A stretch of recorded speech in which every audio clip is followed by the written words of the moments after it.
Welcome back to the Healing Wellness Show. I'm your host, Dr. Cream, and today we're exploring a condition that affects millions of people. And it's one of the most common reasons for back pain, mobility issues, and even missed workdays. And that's discopathy. Discopathy refers to degenerative changes in the spinal disc, which can cause pain, nerve irritation, and a range of symptoms that impact quality of life. But the good news is there are many effective treatments available today, and that's the advanced therapies that whether we've got it in our clinic or I've got our guest joining us today, Dr. Harris, who specializes in discopathy. He has dedicated his career to helping patients with spine health and disc related conditions. Together, we're going to unpack what discopathy is, how it develops, and the latest treatment options that patients can do to protect their spinal health. So, Dr. Harris, welcome to the show. Why don't you go ahead and introduce yourself, give us a little bit background for our listeners out there. Hey, happy to be here, and thank you so much. I'm Dr. Andrew Harris. I'm a chiropractor based out of Ormond Beach, Florida. I've been practicing for almost 26 years, which is funny when I say practice. I think by now I should know what I'm doing, but I'm still practicing. But in that process, in that 26-year window, we've probably treated about 15,000 patients. But in the last 10 years, we've really have geared our focus towards disc and disc-related issues. So when we talk about discopathy, we're talking about things such as herniations, bulges, ruptures, and certainly degenerative changes to the disc itself. And that's why we own Florida Spine and Disc Institute. We're in Ormond, which is directly right outside of Daytona Beach, and that's the sole focus of this practice. Well, thanks, Dr. Harris. So let's just start with the basics. Why don't you just tell the viewers what is discopathy?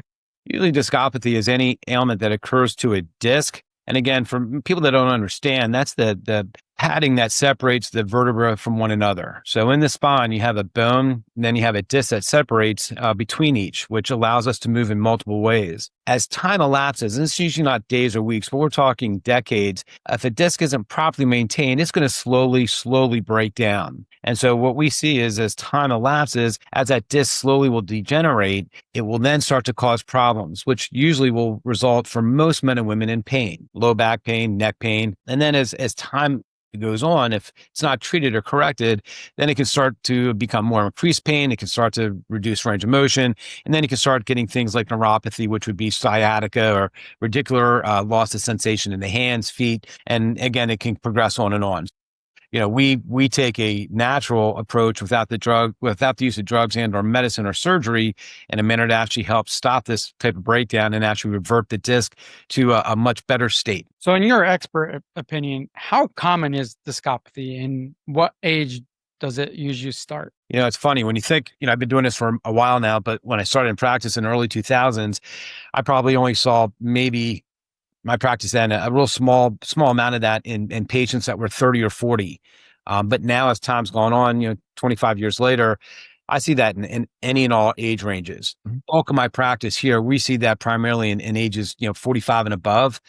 However, again, if that disc starts breaking down at a young age, let's say at the age of like 18 or 19, which we find that to be odd, 25 years later, in your 40s, you're going to start to have some disc ailments. Well, again, primarily in this office, we see, 50 and above, but I still have patients that walk in here that are 25, 26 that have disc issues. So what are some of the most common causes or risk factors? The main thing I turn down to is, and I'll give you an analogy, when you, as we grow up, we go to the dentist once a week, right? Mm-hmm. I mean, once a year, get x-rays, take a look at our teeth. We brush, we floss daily because we want to maintain and preserve the integrity of our teeth. If we do that, then, our teeth will stay healthy and well with that yearly checkup. If there's a problem, we'll see it, we'll identify it. If there's a cavity, so forth. In our world too, I feel that men and women, we can progress throughout life and not have pain or discomfort, but it doesn't mean that the disc isn't breaking down. I think one of the most, preventive aspects is to have an x-ray of your spine. That way we can identify the disc height and in that moment we can identify if there's a disc breaking down and be proactive to make certain it doesn't break down. Normally what happens is that when a disc breaks down, you do not know it until you start to get a sign or symptom. And at that point, it could potentially be, 10, 15, 20 years down the road. And to answer your question, what can it be? It's just normally it's life. It's a combination of slips, falls, traumas. We think the big things, car accidents, skiing, big falls, but how we sit, how we sleep. When you sit, the average person, that adds about 4 times the force load to a low back. So just sitting, 10, 12 hours a day, that in its own accord over a period of time can really cause some significant issues to the disc. And in the neck, it's primarily a lot what we see now is everybody's on a handheld device. So if you're on this handheld device, that force load that, these children start off with, well, if you start that off at 5 or 6 years of age, well, again, we're hitting that 20s, 30s marker. We've seen all types of disc breakdown and discopathy in a very, very young segment of our population. Yeah, it's that tech neck. It is that tech neck. And again, it's, structure dictates function. If the structure is bad, then the function will be bad. And we see these necks, when that structure is off, then the discs just break down. It's unfortunate, but it's just the dynamic of what happens. So for our listeners or patients out there, what would you say, like symptoms that they should watch out for that might indicate discopathy? So I'd say any symptom in that regard. So when we think of the basics, we think of pain. Pain's there. It's letting our body know something's not right. And normally for most men and women in our society, when we have pain, they're going to turn to the medicine cabinet. It could be an NSAID, Tylenol, ibuprofen, whatever it's going to be. And usually in a couple of days, it may go away. When that pain recurs or continues to recur, at that point, and that to me, it's not a muscle-based issue, it's a nerve-based issue. So if you have pain that lasts more than 3 or 4 days in any one region, I tell my patients here, it's not muscle, it's nerve. So we need to figure out what the cause of that problem is. So I think that's a very easy telltale sign. And also for the low back, if men and women have difficulty go from a seated to a standing position or laying down to seated position, most often than not, that's also a disc-related issue that is at play.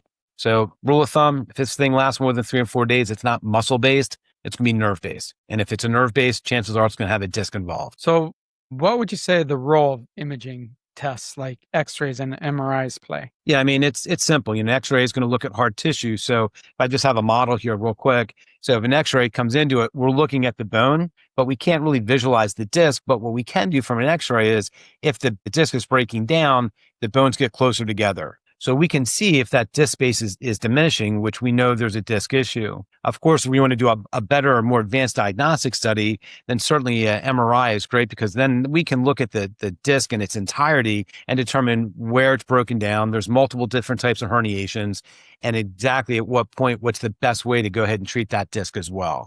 An x-ray is great, invaluable, but certainly if you have the means and the opportunity, an MRI will absolutely let us know what's going on. I do first here in the office, we'll take an x-ray. And if we see a diminished height in that disc of more than like 35 or 40%, then we say, hey, we're going to send you out for an MRI so we can really see the magnitude of the herniation that we're dealing with. Yeah. Yeah, and that's what we do too. MRIs, you sometimes have to go through some hoops where you have to do like physical therapy for a certain amount of sessions first before they approve MRIs. Yeah. But yeah, x-rays are a lot more accessible, especially in our clinic as well. Yeah. What we do here is we've partnered up with a local imaging company. And for most patients, you're exactly right. They've got to either go through a series of medication, maybe shots, maybe even a series of PT, which could last, 6 weeks. And by that time, that disc can continue to get worse. We have patients here that can actually get an MRI done for potentially as low as maybe $300 or $350, which could be amount the same as it would cost out of pocket for most insurance companies. So it's a way that we can kind of circumvent it and get the image, get that image and the information in a much more quick manner so we can give them relief. And that's the true goal with any patient. That's awesome. That's awesome. So can discopathy sometimes be missed or mistaken for something else? It could be. I think, we have, we look at what we do here in the office. We treat the symptom and the problem. I think a lot of times, and maybe in different offices, they're just treating the problem. Treating the symptom. So usually, and that could be just the dynamic where it's being covered up with just normally medication. We're going to start with medication, painkillers, Flexerol. If you have neuropathy, they're going to give you gabapentin and Neurontin. So trying to treat the symptom dynamic of it. So again, and if they're not getting the imaging, then that disc can continue to break down. And pain is there for a reason. If we're masking the pain, well, the body's still going to continue to break down unbeknownst to that patient where it can actually make it worse. So I see often where it is missed. And, by the time we see a patient, they're really, really exacerbated in a bad capacity. Well, let's talk about treatment. What conservative options do you usually start with? So in our office, after we have an x-ray taken of the patient, If we see if a disc height, so we measure the disc spaces in between the spine, and if we see a height of a disc is lost more than about 50%, we can say with great certainty that's a herniated disc, Mhm. especially with the symptomology that they bring forth. So we use in our office, which is called non-surgical spinal decompression. Big word, but basically what it means is we can take that disc that's breaking down, and through the special equipment, we can actually open the space and actually try to bring the disc back in. I tell my patients, imagine I take a balloon and I push down on the balloon, and the balloon's going to go outwards. Well, once I take that pressure off, the balloon can come back into its normal confines. This is the same thing, because when that disc comes out, it's going to damage the nerve and the nerve will cause pain. If we can pull that disc off the nerve, then that can give patients relief. So the spinal decompression that we utilize here is invaluable for these patients because it can give great relief, natural. And again, it really keeps men and women away from the surgical table as well. So, in your opinion, how effective is physical therapy or chiropractic adjustments for discopathy? So I think chiropractic adjustments, I think is extremely beneficial. However, if you have a really severely broken down disc, we're not going to get it there. We're not, that adjustment it can take pressure off the nerve and give a patient relief, which is invaluable. And however, it's just not going to help restore the patency of that disc. PT, when it comes to disc related issues, PT just can't work. PT is more muscle based, and it's not going to get down to that level deep within that area and actually take that force load off the disc. So as much as I think PT is beneficial in a lot of areas, shoulders, knees, strained muscles, things of that nature are fantastic. But when it comes to disc and disc related issues, most men and women that present here have had PT for a period of time, and it just doesn't help. So again, it's a shame because again, it just takes time. By the time an insurance company will then actually go ahead and order an MRI for them. But yeah, I don't see PT as being an effective treatment for disc-related issues, and chiropractic can help, but it's not going to be enough to restore the patency of the disc. So, what role do lifestyle factors like posture, say weight, exercise, play in the management? So critical. So let's talk about the basics. We'll just talk about weight. So if you're 20 pounds overweight, every pound overweight adds about 4 pounds to your low back. So that's substantial. So, that's 80 pounds off your low back that if you could lose that weight. So yeah, weight has a big impact. It's not the reason the disc breaks down, but it certainly prevents the ability to heal the way that we need to. Sleeping is huge because I tell my patients, if the average person sleeps, let's say 8 hours a night, well, that's 33% of the day. And if we sleep improperly, you're just firing off the disc. Mm-hmm. So, and the average American spends, I think, 36 years in a seated position, which is almost like 50% of the day. So if we sleep improperly and we also sit improperly, that's almost 80% of your day. So, we don't even worry about all the other dynamics, but if we can change sitting postures and sleeping postures,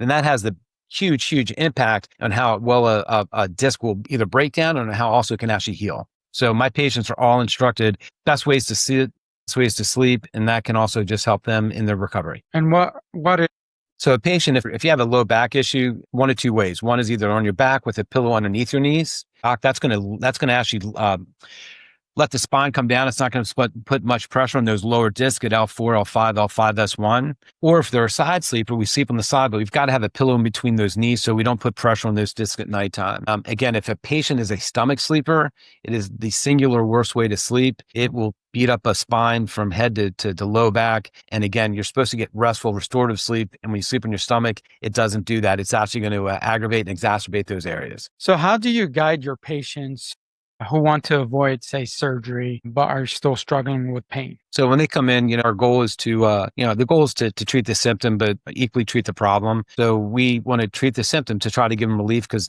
listen, that's what they want. They want to be able to wake up without pain. They want to be able to enjoy time with their grandkids. They want to be able to work, right? I mean, simplistic aspects. So on our end here, we have different therapies in our office that really do help with the symptoms, be it either chiropractic. We do it's called an electroanalgesic. It's a special machine in here that uses high frequency current between 4 and 12,000 hertz, which can actually help desensitize nerve fibers that are firing off, which can give them immediate relief. And then also we have a laser, we have shockwave, we have a bunch of different high-tech instruments. But then also to treat the problem, we use a decompression in that same capacity because we want to get that disc off that nerve. So again, we want to treat, give them some relief, but also let's make certain we're, aggressive to the point to get that disc restored off that nerve or get that disc off that nerve. So say, conservative care isn't working. What advanced treatments would you recommend? So in my office here, conservative care would be somebody who would do decompression. They'd get adjusted, and they'd also have like a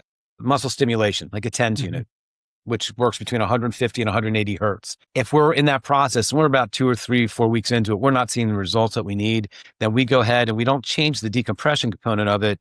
But what we do is we add one of the other therapies that I just mentioned. We'll go ahead and we'll bring in the electroanalgesic, we'll bring in some shockwave, we'll bring in other therapies to really help that area, that outer periphery level of the nerve, to see if we can help settle it down. That seems to really help. When a patient's not with us, they are instructed to ice and ice frequently. So we have them icing morning, afternoon, and evening for about an hour at each time in intervals of 20 minutes on and 20 minutes off. That ice is going to help with the inflammatory condition in the disc and also in the nerves. Ice is an invaluable dynamic when we're not with one another. Are you able to talk about injections or minimal invasive procedures or regenerative options like PRP or stem cells Yeah, for discopathy? we've looked at it. I don't offer that in my office, but I know offices that do. I think those are all viable. I think that when you talk about PRP, you talk about STEM, you want to make certain that you want to make certain the environment that you're going to be injecting that into is a environment that's actually is functional, that there's motion, there's actually, and I'm going to sound silly, that there's life in that region. If you have a disc that's breaking down and we're putting this PRP or STEM in there, that area is breaking down. It's hard to stop that.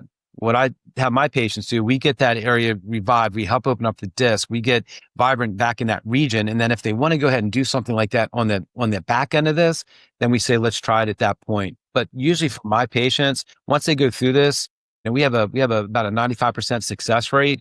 Yeah, they don't want to go into that realm and spend the time, effort, and money with it. I think that it can be beneficial, but I think it's more beneficial on the back end versus on the front end. Because unfortunately, we see a lot of people that come in that have tried it, and it just hasn't really given any of the results that they were hoping for. Yeah, I mean, we do a lot of discopathy in our clinic. It sounds very similar to yours, but we do also have the regenerative medicine side where we do PRP and stem cells.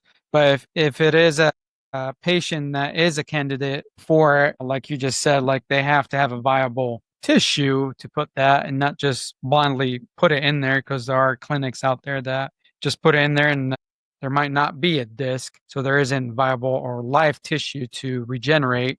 Right. But yeah, I mean, typically when we do the stem cells, it's usually after a series of treatments, which is usually about after 3, sometimes up to 5 months, and then we do the stem cells. So our Okay. train of thought is we want to try and rehab and get the body going as much as possible. And then when we put the stem cells, they're actually, attracted to the worst areas in the body. I think that's a plan for success. Again, other than getting it done on the front end of it, where, like you said, the tissue's not there. There's nothing in that region that's really going to be able to enhance it. Let's get this area moving. Let's get this blood flow. Let's get life into this region, and then let's go ahead and do it on the back end, which is a really smart and prudent way. Yeah, for sure. So are there risks that patients should be aware of?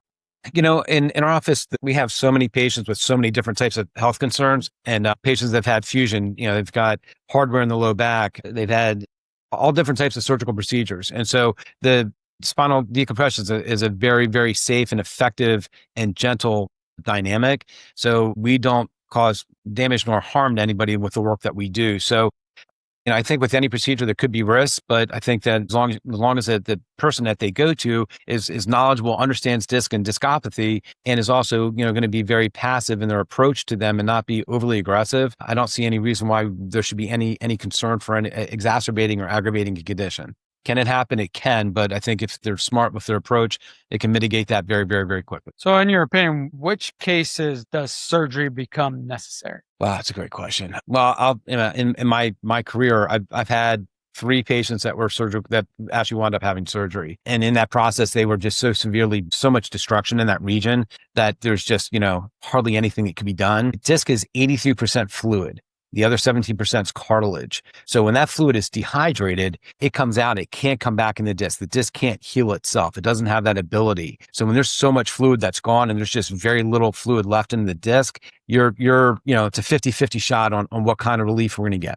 And there's only so much you can do. So, when you hit that point, that's when we're looking at patients like, hey, we're going to give you everything we can to help prevent you from having to go under the knife. And that's, when we see something that severe, that's what we're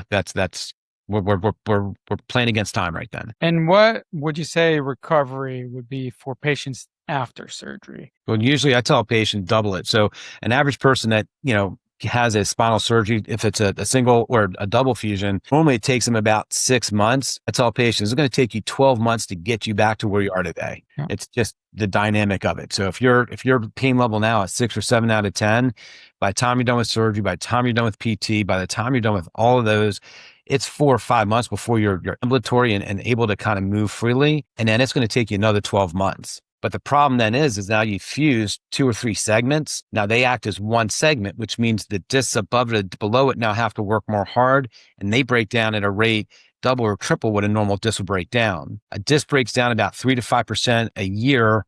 And then after a surgical procedure, those discs can break anywhere between 12 to 15% a year. So it's critically important that they are identified and see what's going on and maintain those so those don't break down. Hence another return to the surgeon, which normally 50+% of patients are back in a surgeon's room in about 2.5 years. Yeah. And that's kind of from our experience, people that do have surgeries and come see us after surgery surgeries, again, they don't have a clear, hey, you're going to get a 95% success rate or anything like that. A lot of times we'll see some people that they might find relief, but after a year or two, they might start to have pain again, or some people just right out of surgery don't see relief. And then you get the rare ones that they do for a few years or 10 years or so. But and that happens. You're right about that. You do. You get those patients that, are good and good for them, right? I mean, hey, that's what you want. But I think you probably see more like I see patients that have had it and it really didn't do much. And that's more the norm. That's more the rule, not the exception. Yeah. Or cause more damage because they nicked some nerves and now they've got numbness and tingling that isn't going away. So we're kind of seeing it all. Absolutely, Doc. So what can people do to keep their discs healthy at their age? I think, when I hit on it earlier, it's how you sit, how you sleep. I think those are really huge impacts because we are a society that sits and we don't move. So I think that's one. I think that anything that's going to help to stretch and keep the spine moving. I'm a big fan of things like yoga, swimming. Those are just elongating your spine. And again, I'm a chiropractor by trade. So having that x-ray, getting an x-ray once a year, keeping the spine adjusted, those are all critically important aspects to help maintain the spine. We're going to brush and floss those teeth every day to maintain and preserve the integrity of them.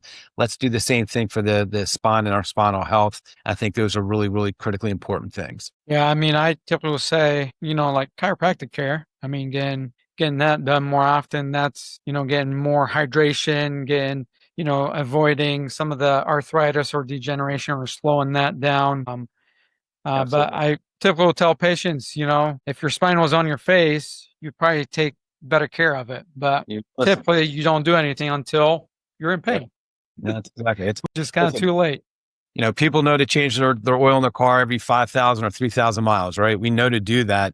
And you don't do it because, your car's having a problem, but you know to maintain it. Our bodies are the same way. If we're not working towards health, we're working our way out of health. And when you start to have pain, that's the last step in the cycle. Body's already broken down to that level. It's not just pain, but any symptom. I don't care if it's high blood pressure or if it's type 2 diabetes. Like when you hit that point, the body's broken down enough where it's raising a white flag and like, we need help. So being proactive is far better than ever being reactive. So are there any exercises or daily habits that you would recommend to prevent discopathy from worsening? Yeah. I think the main thing is move the body. We need to move it. So I think that's really important since we're such a sedentary society. So, even if it's simple as out and walking and taking 10 minutes to stretch your body a day with a walk, we should be able to do something physical for 30 minutes each and every day. And I think that can really certainly help minimize and mitigate anything that can happen.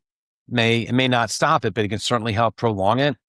I think that's a really important component, as well as the sleep patterns that we talked about. Pillow underneath the knees, pillow between the knees, and then how you sit. Don't slouch when you sit. Make certain you're upright. Keep computers at eye level. We're not looking down. So it's not just one thing, Doc. I think it's a combination of many things. But if we do all those little things, the total of it will have a really great impact for us. Is there any success stories that you could share with our listeners? Oh my God, we have so many. I always love one. We had one that a gentleman called me from the hospital, which we didn't know. We had no idea he was in a hospital. And he's like, "Hey, I want to come in for an appointment." And we're like, "Okay, come on in." And he's like, "Well, I'm in the hospital right now. I was just checked in 2 days ago, and I have to get checked out, but I'll be there this afternoon." So he comes in, and his comes in a wheelchair. He can't walk, and he looks at me straight in the eyes, and he's like, "Hey, doc, I've got a mission trip in Guatemala in 2 weeks. Can I go?" Now his disc is destroyed. We see an MRI that's horrible. And I said, "Listen, we're gonna patch you up, but I don't know what we can do, because a trip to Guatemala is not an easy venture." And but sure enough, we got him feeling well enough to go. We gave him some stuff to travel, and he was a patient of mine probably about 9 or 10 years in Pennsylvania before I came down here. And but he was able to travel to Guatemala twice a year to do missions work, and he was a great man. He served many, and we were happy to be part of his walk. So he's just one of many patients that we've been able to really help and really give them a life to not just themselves, but he actually impacted many other people. Any other story that stands out in the back of your mind? Yeah, gosh, I'm trying to think. We just had a gentleman in here where he was a younger guy, right? So this is a guy that's probably in his mid 30s, avid triathlete. So he's trained at a high level for a long time, but he couldn't bike. He couldn't be in that position, and he couldn't run. He could swim. And when you looked at his low back, he lost about 60% of the disc. And so, he had a herniation, which is central disc herniation, which is the worst. There's 4 different types of herniations. That's the worst of them. So we told him, you got to shut it down. You got to shut down the training. We figured out a hybrid training method for him so he could not lose everything. And I said, give me 2 months. Give me 2 months in this process. But honestly, we got him back on track, got him stronger, restored some of the disc height. Maybe at that point, he'd only lost 45% of the disc, and got him back out. And he had his season was coming up, and he was back out there, and he posted PRs, and he's been doing great ever since. Again, all walks of life. It could be a grandma, it could be a high level athlete. It could be your neighbor. So, but yeah, he was a really great success story for us also. That's awesome. That's awesome. Yeah. Well, thanks, Doc. Well, any message that you would like to give patients who feel hopeless because of chronic back conditions or chronic back pain? Yeah, I think that, it affects such a large part of our population. And when you get it can be debilitating. I think that sometimes people can get lost and feel that there's no hope. I don't think it's that. They're just not finding the right person potentially. Again, we don't want to continue to treat things with medication to cover up a symptom. We truly want to find the cause of this. So if they're having a discopathy or some disc-related issue, they need to get to somebody in their hands that can really identify it, understand it, and have a plan of attack on what's necessary to help that. So, there's so many people out there that are trained that can help them. And I think it just takes the due diligence to look, because sometimes they just may not find it in front of them. But if they look hard enough, they'll find people that can really help them and get them well now, but not just now, but really for the next 10 or 15 years down the line. Why don't you share with us why you got into discopathy? Why did you specialize in discopathy and not just do regular, say, chiropractic care? What really got you into that? That's a great question. My first 15 years of practice in Pennsylvania was a family-based practice.